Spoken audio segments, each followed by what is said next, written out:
ಬೆಂಗಳೂರಿನ ಶ್ರೀರಾಮಪುರದಲ್ಲಿರುವ ಶ್ರೀರಾಮ ಸೇವಾ ಭಕ್ತ ಮಂಡಳಿ ವತಿಯಿಂದ ಪ್ರತಿ ವರ್ಷ ಏರ್ಪಡಿಸಲಾಗುವ ರಾಮೋತ್ಸವ ಕಾರ್ಯಕ್ರಮಕ್ಕೆ ಇಂದು ಚಾಲನೆ ದೊರೆತಿದೆ. 96 ವರ್ಷಗಳಿಂದ ಯುಗಾದಿ ಹಬ್ಬದಂದು ಆರಂಭವಾಗಿ 10 ದಿನ ವೈವಿಧ್ಯಮಯ ಸಾಂಸ್ಕೃತಿಕ ಮತ್ತು ಆಧ್ಯಾತ್ಮಿಕ ಕಾರ್ಯಕ್ರಮಗಳನ್ನು ಹಮ್ಮಿಕೊಳ್ಳಲಾಗುತ್ತಿದ್ದು 97ನೇ ವರ್ಷದ ಕಾರ್ಯಕ್ರಮ ಇಂದು ಶ್ರೀರಾಮನಿಗೆ ಪೂಜೆ ಹಾಗೂ ಪಂಚಾಂಗ ಶ್ರವಣದೊಂದಿಗೆ ಆರಂಭವಾಗಿದೆ. ಭರತನಾಟ್ಯ ಮತ್ತು ಸಂಗೀತ ಕಾರ್ಯಕ್ರಮಗಳು ಪ್ರೇಕ್ಷಕರಿಗೆ ಮುದ ನೀಡಿವೆ. ದೇವರ ನಾಮ, ಕೊಳಲು ವಾದನ, ದಾಸವಾಣಿ, ವೀಣಾ ಕಾರ್ಯಕ್ರಮಗಳು ಇದೇ 28ರವರೆಗೆ ನಡೆಯಲಿದೆ.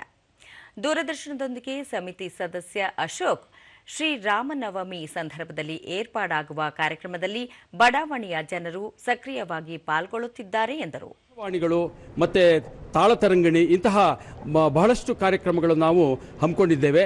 ಇದರ ನೇತೃತ್ವ ನಮ್ಮ ಸೀತಾರಾಮ್ ರಾಯರು.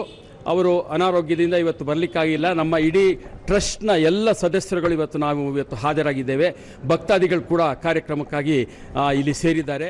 ಸ್ವಾಮಿ ದೇವಸ್ಥಾನ ದೇವಾಲಯ ಕಚೇರಿ ವ್ಯವಸ್ಥಾಪಕ ವೆಂಕಟೇಶ್ 1929ರಲ್ಲಿ ದೇವಾಲಯ ಪ್ರತಿಷ್ಠಾಪನೆಯಾದ ಬಳಿಕ ಸಮಿತಿ ಸದಸ್ಯರು ಚಟುವಟಿಕೆಗಳನ್ನು ಹಮ್ಮಿಕೊಳ್ಳುತ್ತಾ ಬಂದಿದ್ದು ಮಂಡಳಿ ರೂಪಿಸಿ ಪ್ರತಿ ವರ್ಷ ರಾಮೋತ್ಸವ ಏರ್ಪಡಿಸಲಾಗುತ್ತದೆ ಎಂದು ತಿಳಿಸಿದರು.